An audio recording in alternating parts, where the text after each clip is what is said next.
Et nous avons changé de décor ce soir. Nous recevons une généalogiste professionnelle, car se plonger dans l'histoire demande une certaine technique. C'est le portrait de France 3 Picardie tout de suite. Et cette généalogiste, c'est vous. Je vais vous présenter Stéphanie Pain, donc généalogiste. Vous habitez Courcelles-les-Gisors dans l'Oise. Oui. Alors on va faire tout de suite votre carte d'identité. On vous a demandé votre qualité, évidemment, la persévérance, la patience, l'honnêteté intellectuelle. La persévérance, j'imagine que quand on se lance dans la quête de nos ancêtres, c'est important.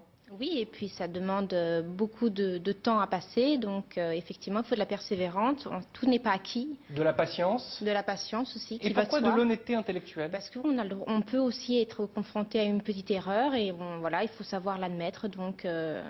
Et votre défaut, vous ne savez pas vous arrêter. Alors pour les gens qui nous regardent et qui ont envie de découvrir un petit peu, c'est vrai que la généalogie est vraiment à la mode en ce moment, on va voir comment vous travaillez. Jean-Paul Delance et Gérard Payen vous ont suivi, c'est le portrait. On se retrouve juste après pour en parler.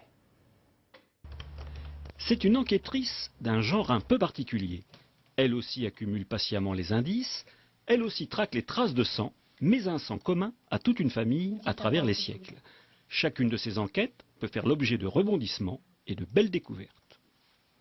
On est confronté à des destinées populaires mais très émouvantes qui sont comme un roman, donc on est vraiment piqué au jeu et on a de belles surprises ou effectivement une descendance d'Henri IV ou de Saint-Louis. Par exemple, je suis sur la famille donc à Handel, donc effectivement un de mes clients est une demi-sœur au compositeur musicien Georges Friedrich Handel, donc c'est vrai qu'on a de belles surprises. Doctorat d'histoire en poche et passionnée de généalogie, Stéphanie, il y a un an, décide d'en faire son métier. Ses clients sont d'origines diverses.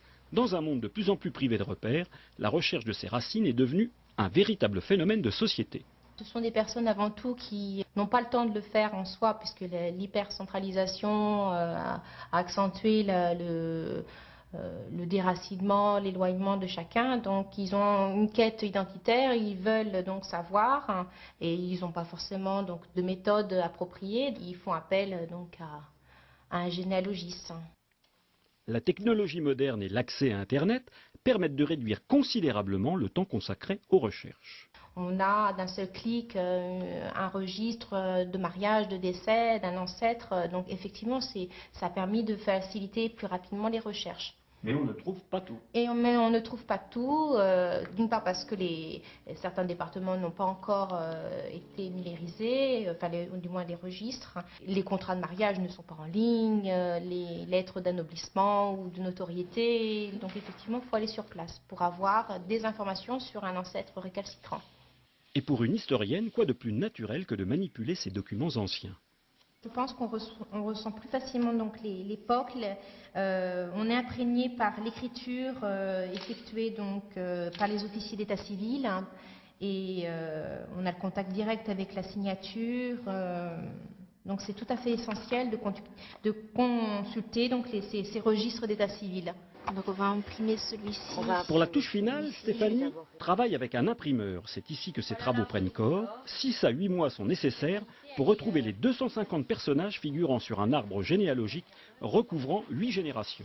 Ça me permet de voir tout mon travail sur un seul format. Donc pour moi c'est une satisfaction et puis ça a un rendu assez agréable. Donc voilà, beaucoup d'émotions quand je sors l'arbre chez mon imprimeur. À chaque remise au client, Stéphanie offre un plus, un livret qui raconte l'histoire des ancêtres, agrémenté de vieilles photos, de cartes et des copies des documents originaux.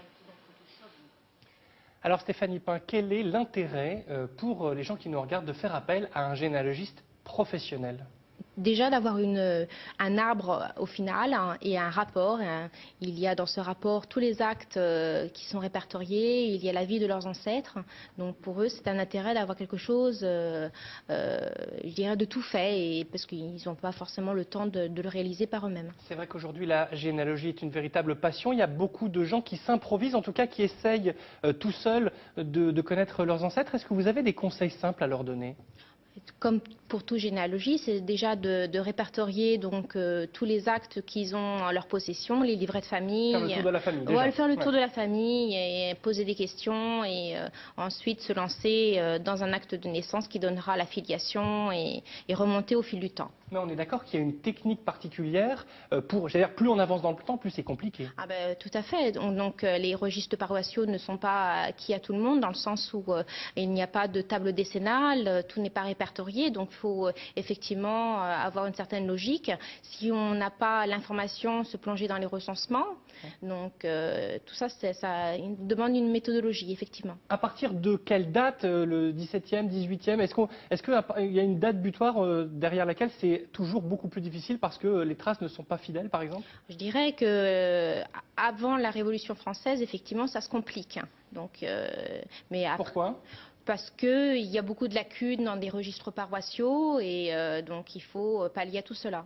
Est-ce que là, votre travail, votre habitude, elle vous permet de travailler beaucoup plus vite? Oui, puisque je suis aidée bien évidemment par Internet, qui me facilite un petit peu la tâche, dans le sens où il y a des registres qui sont numérisés, donc je les utilise pour les recherches, ça évite des déplacements. Donc pour le client, c'est gagnant, puisque effectivement la recherche ne nécessite pas de déplacement, de frais supplémentaires.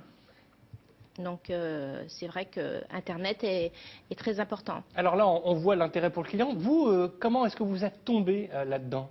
Cela fait plusieurs années que j'ai déjà fait ma généalogie personnelle. Vous avez un diplôme? Oui, je suis docteur en histoire, donc j'ai un doctorat d'histoire.